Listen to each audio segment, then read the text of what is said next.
Yeah. Good morning. Good morning. So till the time people maybe keep joining, let me quickly introduce the session. So basically, this is more interactive session. I would like, and we have received a lot of questions also regarding resumes. At the same time, I would like you guys to ask me questions, any doubts you have, or when I explain something, if you get any doubt in that explanation, please let me know so that I can give you more examples and more. I can and right. The objective of this session is to help you right now in this particular topic, which is shortlisting of resume by the recruiters. And we'll directly jump to the answering questions which we have received so that we can keep it focused as well. Right? So that's the idea. I think we can start now. Around 9-10 people are already here. So just to introduce myself, why I am doing this session is because I get to receive a lot of doubts, a lot of issues where people come to me and say that their resume is not getting shortlisted for the job, right? And it's a very frequent problem. So I thought, let me try to engage with all of you to answer or kind of clarify some of the things which will help you. On my personal capacity, I have helped thousands of students and working professionals in all aspects of their career journey, including exploring different career options for them, preparing for some specific careers, preparing resumes and preparing resumes for the specific job, helping them with the interviews, and ultimately during their job if they want some advice. So I have kind of interacted with thousands and thousands of people and kind of interacted with them. And hence, I have some experience which I would like to impart in this session. So in this AMA session, basically. Okay. So let's start with the questions, and I have some questions which has been asked by different people. So let me share my screen so that we can focus it towards the towards the specific questions itself. So this is the yeah, just one second. Yeah. So yeah.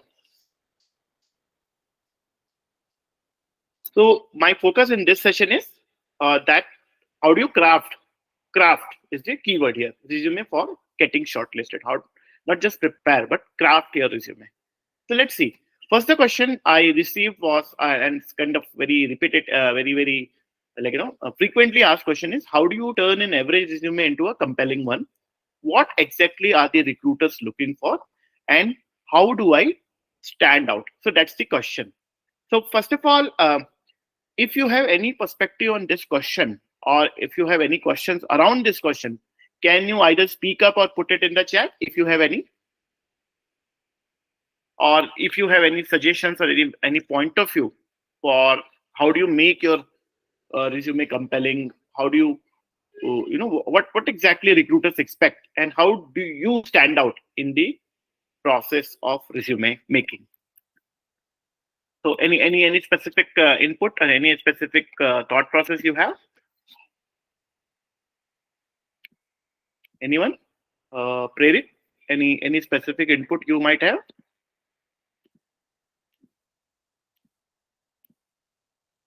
Right.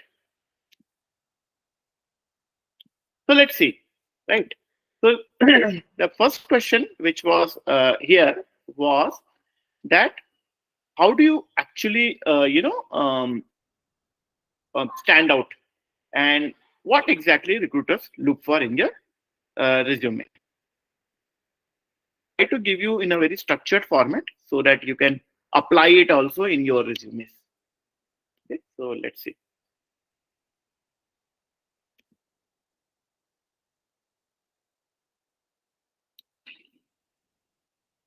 Just give me 1 minute.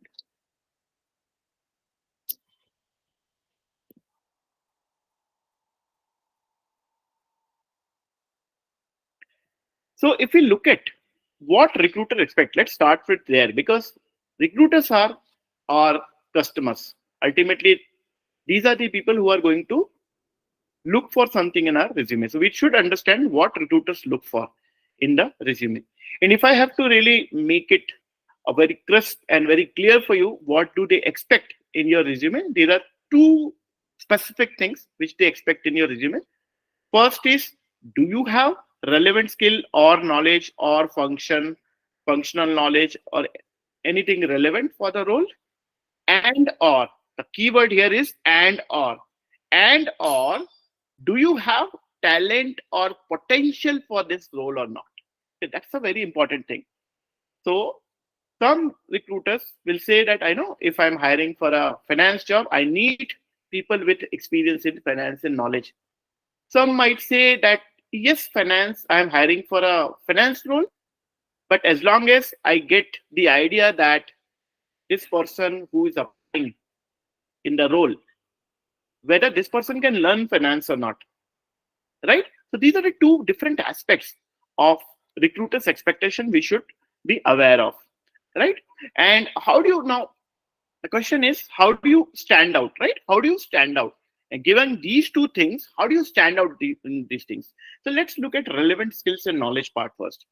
The relevant skills or knowledge, there are two ways to present it. One, either you present the activity you have done, or you, right, position yourself to stand out. You position yourself for the role. What do I mean by that? So there are two ways to stand out. One is position yourself for the role and show impact in your resume. So what do I mean by that? I mean by that is this. For example, there is a role for consultant, or let's say digital marketing manager. Okay, now that is the role. And let's say you have worked in 2 3 functions, maybe operations, finance, and maybe also in digital marketing. When you are submitting your resume for the digital marketing role, you should focus your resume, you should orient your resume towards digital marketing. So as soon as I look at your resume, in its career summary, it's in bucket, in its different functional buckets, in its initial points, it should be around digital marketing. So that as you know, that recruiters look at your resume only for 6 seconds, and I really want on an average, yeah.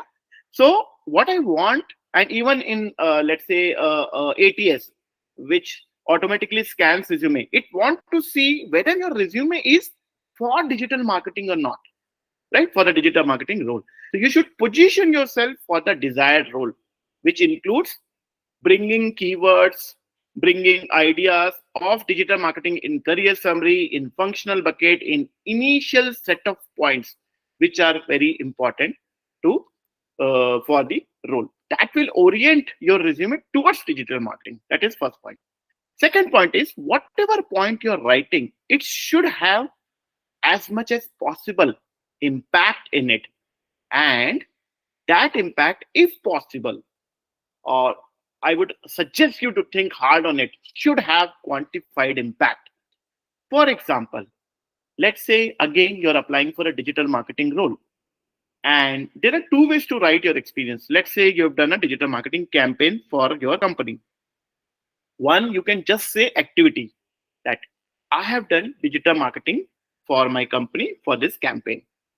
Vis-a-vis, you can say that I have created or I have increased lead generation by 20% in 3 months by doing the digital marketing campaign for the company. You get the difference, right? The difference is, the first one is very generic activity oriented point. You should show impact of your work on the company, on the business. That's how you start kind of differentiating, standing out from your resume. And this will, believe me, this is what we have been doing for so many people, and they have started getting shortlisted. You need to think about how I can position this role for this, my resume for this role. How do I show all my points, or at least most of my points, with the impact stated, clearly stated impact. Let me take a pause here and ask.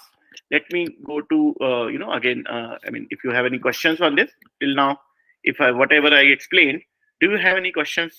Any follow ups on this? Anyone?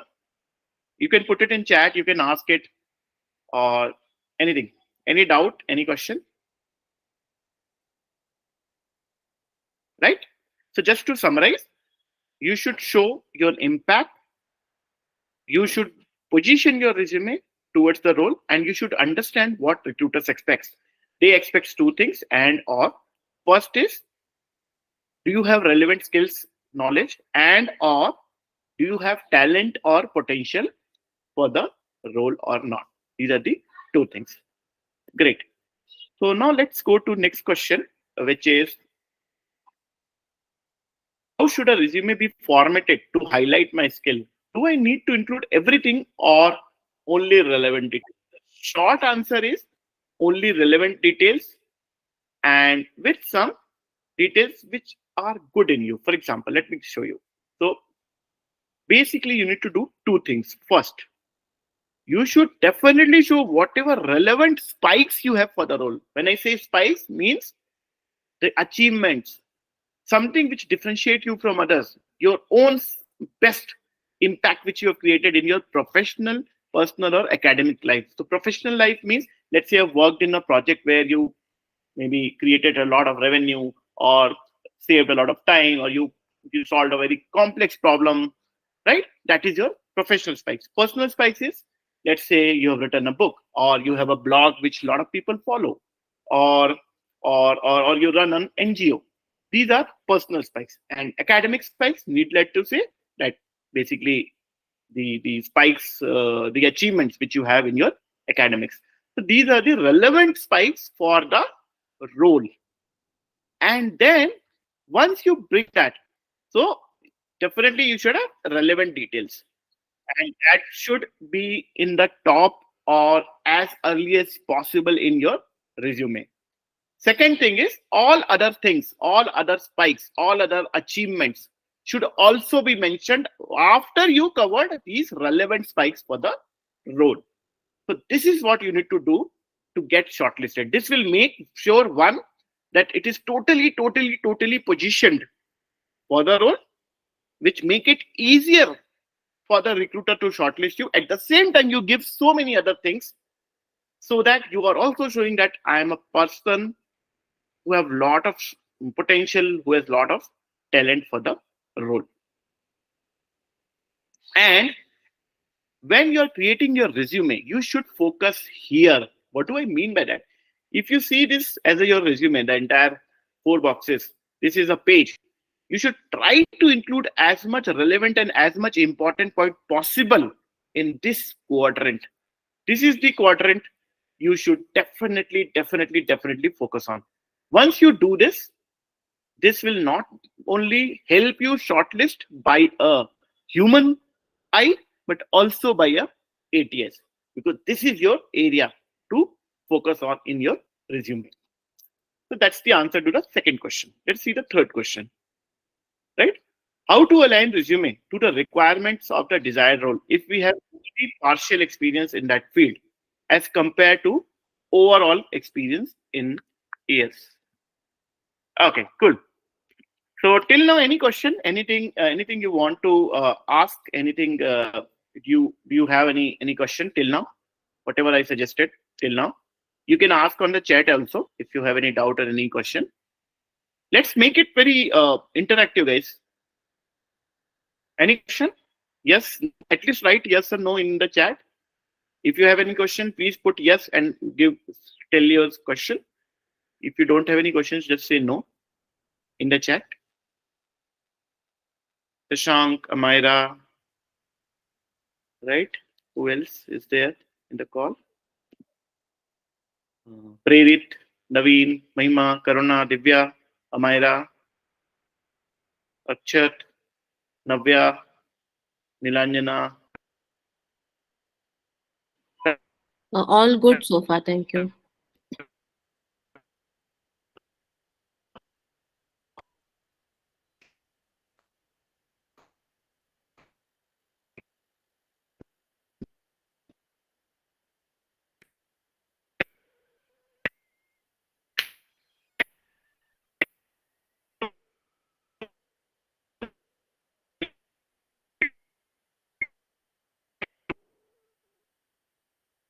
Good question, right?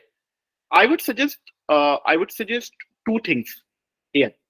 Remember first that recruiter expect either you have relevant skills or knowledge for the role and or you have talent and potential for the role.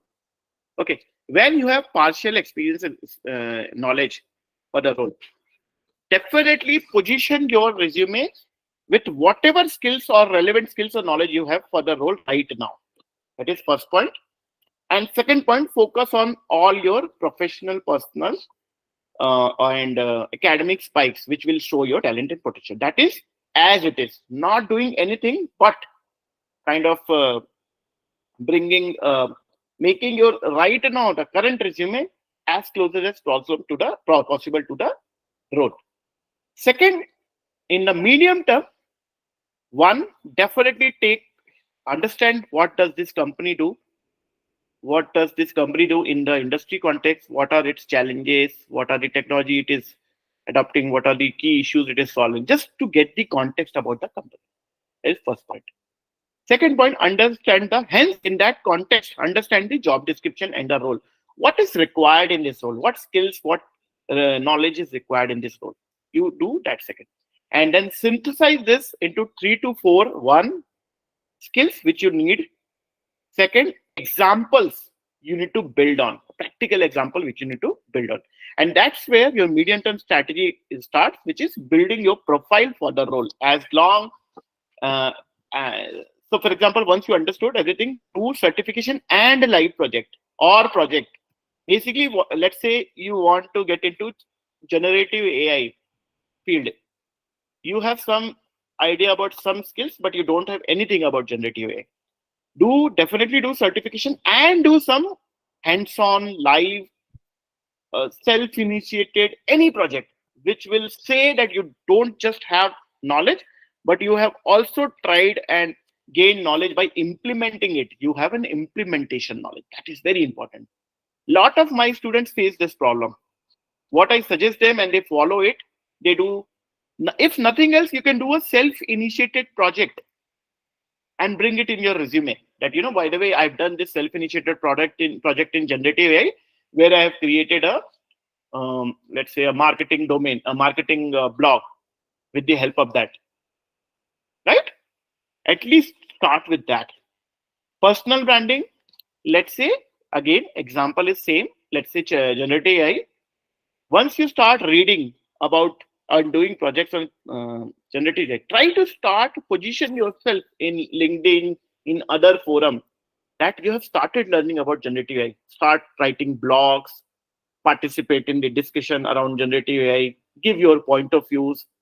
This will not only help you to gain knowledge, not only to help you show your brand and knowledge, and it will also give you a lot of things, practical ideas, which will be not only helpful in your resume, but also during the interviews.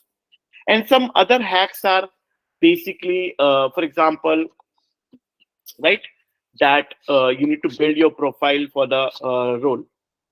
The easiest thing to do is that you know talk to mentors from this field so that you immediately understand what are the three things you need to do, what are the recruiters expectations, and start building that. That is a very quick thing because a mentor can tell you what is there to be worked on. It will definitely reduce your maybe 6 months to 1 year to maybe 2 to 3 months. So that is the power of talking to some experts and getting the individualized feedback for your resume, right? So that's the other thing you can do. What is the best layout for your resume? The other question is. So the first layout of question is very simple. Keep it simple, because once you start putting lot of graphics, lot of colors in your resume, anyways that is not being readable by the ATS. No machine can read any image or something like that, right? So try to keep it as simple as possible, right? That's the only suggestion will I have. If you want, I will share a resume template which we suggest. You can use that. That's a very easy to understand and very, very simple, which helps you to keep it simple, not only for the human eyes, but also for the ATS. Next question is it mandatory to have add hobbies in your resume? That's a good question, right? So again, remember to answer this question. Uh, any other point in this hobbies thing? Any other thing which you want to elaborate or ask so that I can kind of even further explain?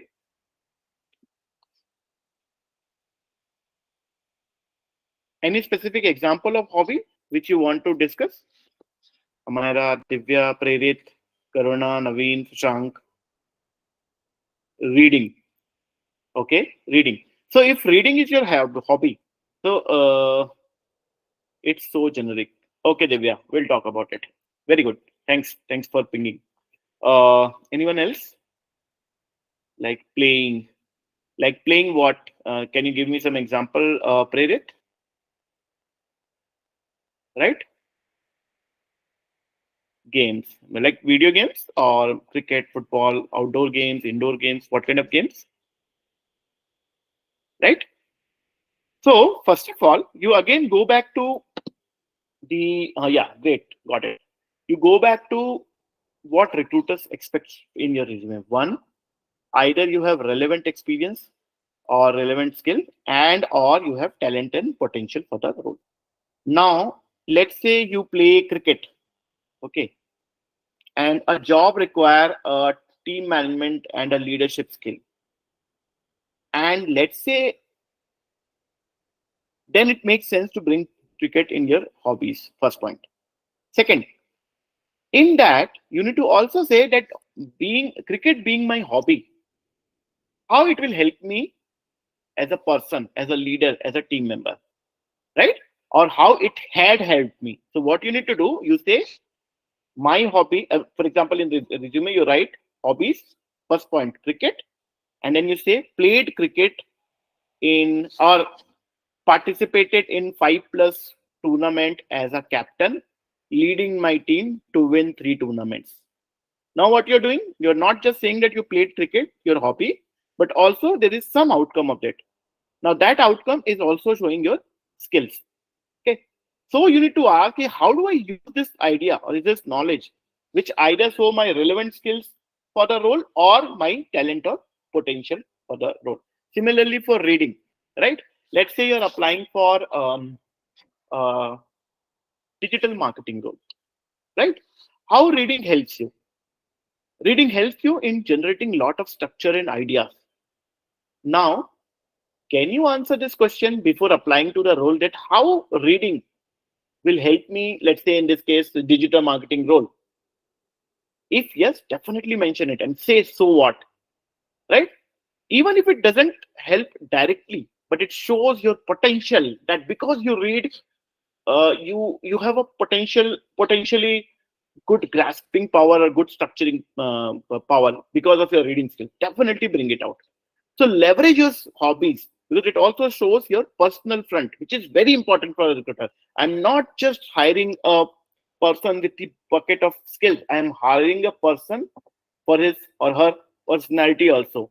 So this shows a different dimension to your resume and definitely leverage it. My point is leverage your hobbies. Any doubt, Prerit or Divya or anyone else?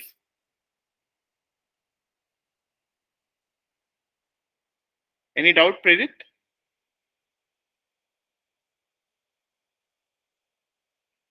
Clear, right? Is it clear? Yes. Thank you so much. Glad. If you want to tell me which exact game you play, maybe I'll give you one more specific example if you want. Right? Yeah, or if it is clear, it is clear. Great. Right. Anyways, we will share this recording with you, so you can go through this recording, and if you need any other help, please write to us so that we can go through it. Okay.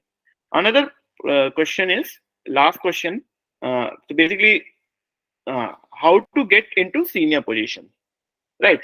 So I think this is very important, very good question, because if you start preparing, even if you're preparing for a junior role or a senior role, you should focus on, you should do an homework first that whether I can add value to this role or not. You should convince yourself first that whether you will be able to add value to this role or not. That is the first point. Definitely do that. Once you convince yourself first, very important, you should convince yourself that yes, this is how I can add value to this role. That is first point. Second, this is why I am saying that I can add value to this role. Where you say your examples, your logic and everything, you write down. Once you're clear with that, right?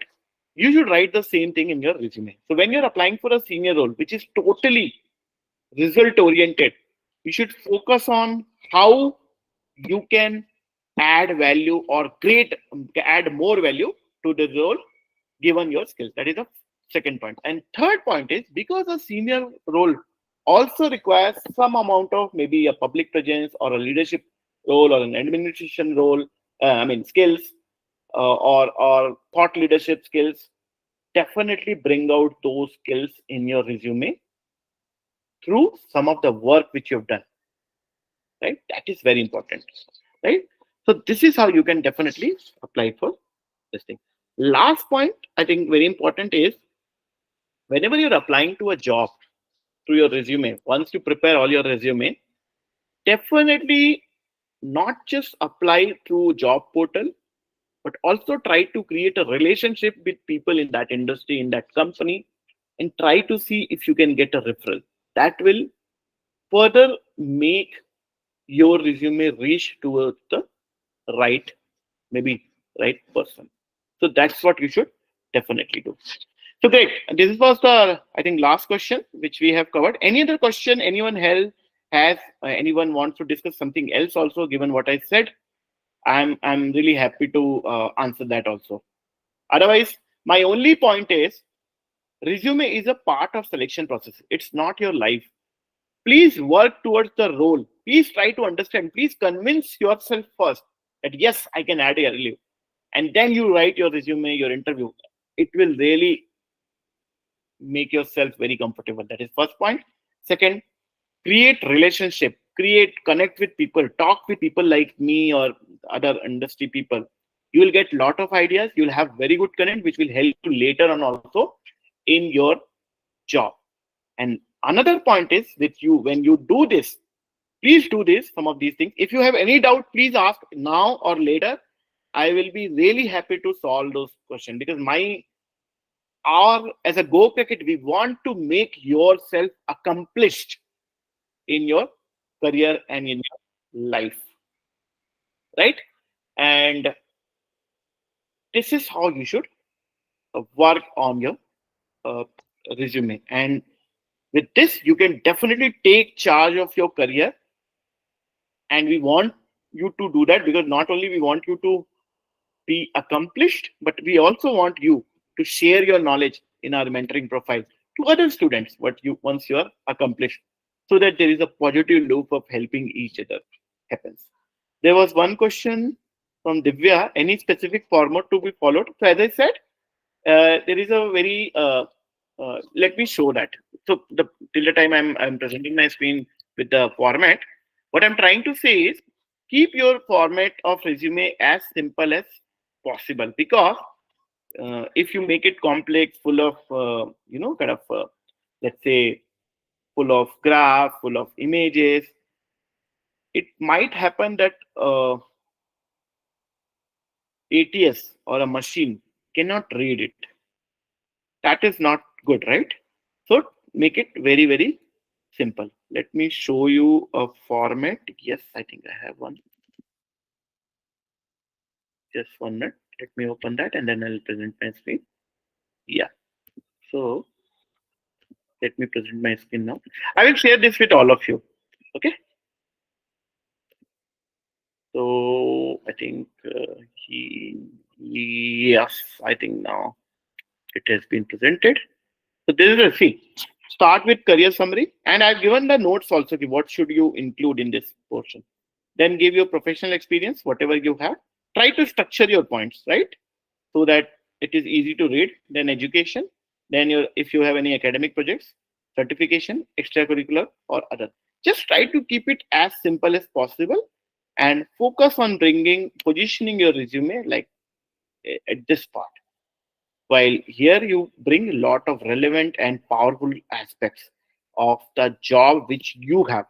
And definitely don't overclaim in your resume. That doesn't help. It actually backfires. Be honest in your resume, right? So think very prospectively. Yes, yes, I will share this with all of you. I will share this with all of you. Great. Any other question anyone have?